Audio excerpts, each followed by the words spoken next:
कि मेरी right knee जो है वो इंजर्ड थी और जिसकी वजह से मैं थोड़ा बहुत स्ट्रगल भी कर रहा था। लेकिन जैसे ही मैं पटाया के अंदर लैंड किया तो इस नी की पेन में काफ़ी ज़्यादा रिलीफ है। ये देखो, ये रहा अल ज़रा रेस्टोरेंट और यहाँ से जैसे ही आप राइट लोगे आप सीधा पहुँच जाओगे वॉकिंग स्ट्रीट। भाई जैसे तैसे करके मैंने जो है कोरल आइलैंड की टिकट ले ली है और लास्ट बोट जो है वो कोरल आइलैंड से निकलेगी 6-6:30 बजे के आसपास वापसी के लिए। मेरे हिसाब से सबसे बेटर ऑप्शन है एक स्कूटी को रेंट करना। मैंने 200 बात के अंदर स्कूटी रेंट की है 2 घंटे के लिए, जो कि बहुत ही ज्यादा एक्सपेंसिव है यहाँ के हिसाब से। आप 200 बात के अंदर इस आइलैंड पे 12 घंटे के लिए स्कूटी रेंट पे कर सकते हो। और 4 बजे वाली फेरी लेने का एक फायदा क्या हुआ, मैं पहले भी पटाया आ चुका हूँ। पहले अगर आप स्पीड बोट या फेरी लेते थे तो वो आपको वाटर एक्टिविटी की तरफ ले जाते थे। 2 से ढाई घंटे आपका वहां पर टाइम स्पेंड होता था, फिर उसके बाद वो आपको आइलैंड पे लाके छोड़ते थे।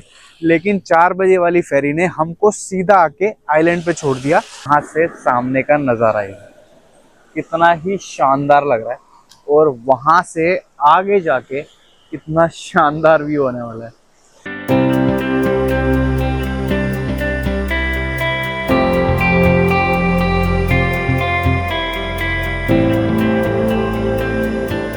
भाई स्वागत है आपका पटाया सिटी की एक नई वीडियो के साथ। फिलहाल सुबह सुबह मैं एंजॉय कर रहा हूँ आइसक्रीम। पटाया सिटी में आए हुए मुझे लगभग 5 से 6 दिन हो चुके हैं और 6 दिन पटाया सिटी में बिताने के बाद मैं एक चीज़ डेफिनेटली कह सकता हूँ आपको कि पटाया सिटी आपको बहुत ही ज़्यादा अमेज करने वाली है। सिटी बहुत ही ज़्यादा सुंदर है और आपको बहुत ही ज़्यादा प्यारे प्यारे टूरिस्ट अट्रैक्शन यहाँ पर देखने को मिल जाएंगे। फिलहाल मैं जा रहा हूं अभी अपने हॉस्टल की तरफ। मैं निकला था एक स्लीपर्स लेने क्योंकि मैं स्लीपर्स अपनी भूल गया था घर पर ही। 4 दिन से 5 दिन से मैं स्लीपर्स के लिए स्ट्रगल कर रहा हूं। हालांकि मुझे स्लीपर्स की शॉप दिखती भी है लेकिन मैं कहीं ना कहीं घूमने के चक्कर में हर बारी स्लीपर्स को मिस कर जाता हूं। तो अभी सबसे पहले हम अपनी लेंगे स्लीपर्स और उसके बाद आज हम विजिट करने वाले हैं कोरल आइलैंड्स ऑफ पटाया, जो कि बहुत ही ज़्यादा फेमस है। दूर दूर से लोग कोरल आइलैंड ऑफ पटाया देखने आते हैं और अगर आप पटाया सिटी के अंदर है तो कोरल आइलैंड एक बारी ज़रूर विजिट करना। फिलहाल अभी बजे हैं सुबह के 12 और मुझे लगता है कि मैं थोड़ा लेट हूँ कोरल आइलैंड जाने के लिए। अभी सीधा हम चलेंगे वॉकिंग स्ट्रीट की तरफ, क्योंकि कल मैंने आपको बताया था जब हम वॉकिंग स्ट्रीट पर नाइट लाइफ कवर कर रहे थे कि बिल्कुल वॉकिंग स्ट्रीट के 1 किलोमीटर स्ट्रेच के आखिरी में ही आपको स्पीड बोट्स देखने को मिलेंगी और दूसरी फेरीज भी देखने को मिलेंगी जो आपको सीधा लेके जाएंगी वाटर एक्टिविटीज और कोरल आइलैंड की तरफ। अब जल्दी से एक बारी चलते हैं, अपनी स्लीपर्स लेते हैं और फिर सीधा निकलेंगे वॉकिंग स्ट्रीट की तरफ, क्योंकि मुझे किसी ने बताया कि कोरल आइलैंड के लिए फेरीज सुबह सुबह निकलती हैं और ये मेरा पटाया सिटी में आखिरी दिन है। तो मैं नहीं चाहता आखिरी दिन मैं कोरल आइलैंड का व्यू मिस कर दूं। तो जल्दी से चलते हैं एक बारी फेरीज की तरफ और वहां जाके पूछते हैं कि हमें स्पीड बोट कोरल आइलैंड जाने के लिए मिल सकती है या नहीं। एक चीज जो आप पटाया सिटी के अंदर बहुत ही ज्यादा नोटिस करोगे जब आप पटाया सिटी के अंदर घूम रहे होगे, आपको पटाया सिटी के अंदर रशियन टूरिस्ट भर भर के मिलने वाले हैं, क्योंकि मेनली रशिया के अंदर अभी बहुत ही ज़्यादा ठंड है और जितने भी रशियन टूरिस्ट आपको घूमते हुए यहाँ पर मिलेंगे वो अपना विंटर सीजन किसी ऐसे ही कोस्ट लाइन वाली जगह पर बिताना ज़्यादा पसंद करते हैं। और साथ ही साथ आपको पटाया स्ट्रीट पर घूमते घूमते इस तरह के सुंदर पार्क देखने का भी एक्सपीरियंस मिलता रहेगा। एक चीज़ जो मैंने नोटिस की पटाया थाईलैंड आने के बाद, जैसे मैंने आपको बताया भी था कि मेरी राइट नी जो है वो इंजर्ड थी और जिसकी वजह से मैं थोड़ा बहुत स्ट्रगल भी कर रहा था। लेकिन जैसे ही मैं पटाया के अंदर लैंड किया तो इस नी की पेन में काफ़ी ज़्यादा रिलीफ है, क्योंकि इधर समर्स का टाइम है और समर्स के टाइम में आपकी चोट जो है थोड़ी वार्म रहती है, जिसकी वजह से मैं काफ़ी अच्छे से जहाँ पे ट्रैवल कर पा रहा हूँ। जब मैं दिल्ली के अंदर था तो मेरी नी दिसंबर मंथ के अंदर काफ़ी ज़्यादा स्टिफ होती जा रही थी, लेकिन जैसे ही मैं यहाँ पर आया हूँ तो इसमें बहुत ही ज़्यादा राहत है और इसी वजह से मैं काफ़ी ज़्यादा चल भी पा रहा हूँ और अपनी ट्रिप को एंजॉय भी कर पा रहा हूँ। पटाया के अंदर और ऑल ओवर थाईलैंड के अंदर आप एक चीज़ ज़रूर नोटिस करेंगे कि आपको सारी गाड़ियों के शीशे जेड ब्लैक मिलेंगे, जो कि यहाँ की एक नेसेसिटी भी है। धूप समर्स के टाइम बहुत ज़्यादा होती है, जिसकी वजह से आपको हर एक गाड़ी के शीशे जेड ब्लैक मिलेंगे। और इंडिया की तरह यहाँ पे कोई कैपिंग भी नहीं है कि आप अपने शीशे जो है काले नहीं करवा सकते। अब एक बात तो कहने वाली है, आपको बहुत ही बेसिक सी गाड़ी जेड ब्लैक शीशे के साथ भी बहुत ही ज्यादा सुंदर देखने को मिलती है। लो भाई, रास्ते में चलते चलते अपने को मिल गई है टुक टुक, जिसका हमें बेसब्री से इंतजार था, क्योंकि अब थोड़ा थोड़ा मैं थकने लगा था। अब जल्दी से टुक टुक पकड़ के पहुंचते हैं अपने होटल, जो कि ज्यादा दूर नहीं है।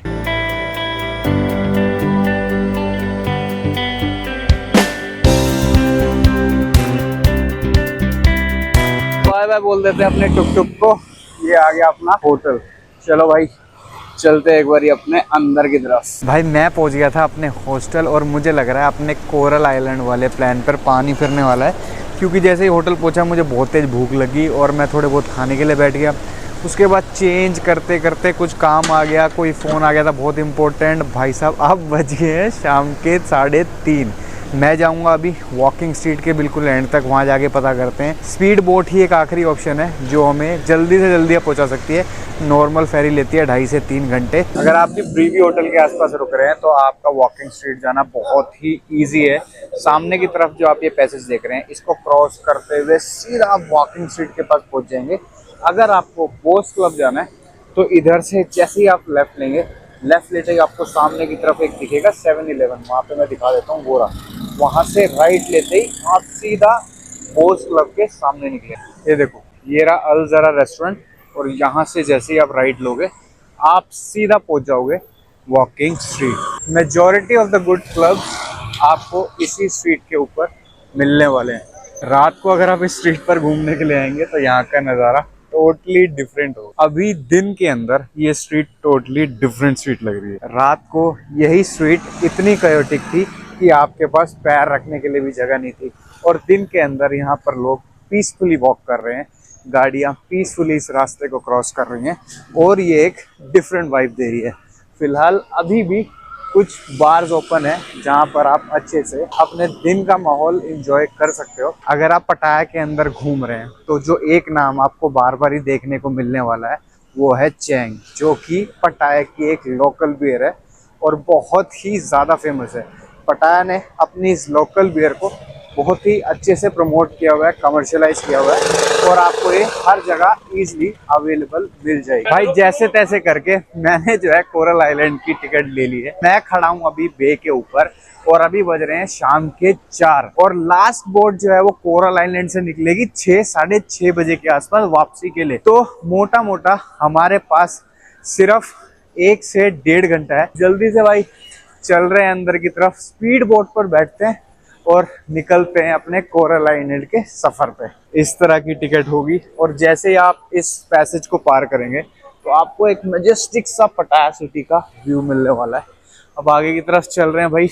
इस तरह की स्पीड बोट्स हैं जो हमें लेके जाएंगी मेनली कोरल आइलैंड्स पर। अगर आपने एक पूरा दिन कोरल आइलैंड के लिए डेडिकेट किया है तो मैं आपको बोलूँगा कि सुबह 8 बजे आप इस बे के पास आके एक फेरी ले सकते हैं, जिसका नॉर्मल फेयर है 80 बात।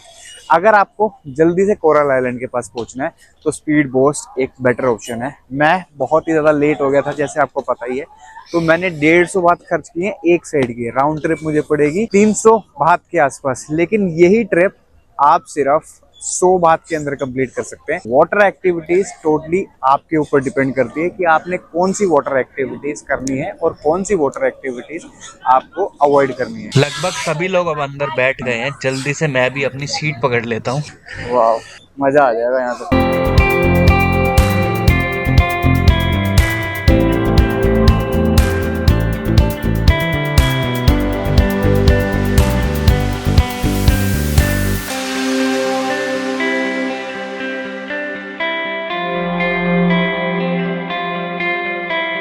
मात्र 15 मिनट में मैं पहुंच गया हूँ स्पीड बोट से कोरल आइलैंड। सामने सनसेट इतना प्यारा लग रहा है। अब जल्दी से इस बोट को लगाते हैं हम अपने कोरल आइलैंड के डॉक पर। अरे भाई मौज आ गई। भाई इतनी बढ़िया राइड थी। टाइम वेस्ट नहीं करेंगे बिल्कुल भी, क्योंकि समय हमारे पास बहुत ही ज्यादा कम है। जल्दी से आगे की तरफ चलते हैं। मैंने एक स्कूटी रेंट पे ले लिया और यहाँ पे देखो मार्केट कितनी ज्यादा प्यारी लग रही है। भाई सामने का नजारा देखो यार, शानदार लग रहा है भाई, जबरदस्त।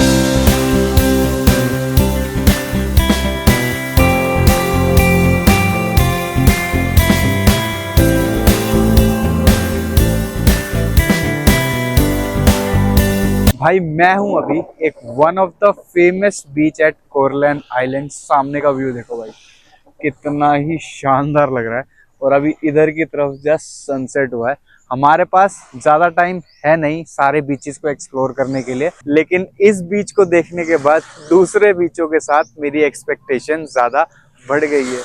मेरे हिसाब से सबसे बेटर ऑप्शन है एक स्कूटी को रेंट करना। मैंने 200 बात के अंदर स्कूटी रेंट की है 2 घंटे के लिए, जो कि बहुत ही ज़्यादा एक्सपेंसिव है यहाँ के हिसाब से।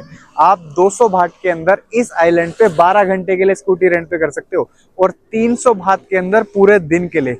फिलहाल मुझे निकलना है यहाँ से वापस फुकेट के लिए कल, तो इसीलिए मैंने ज़्यादा देर के लिए स्कूटी रेंट पर नहीं ली है।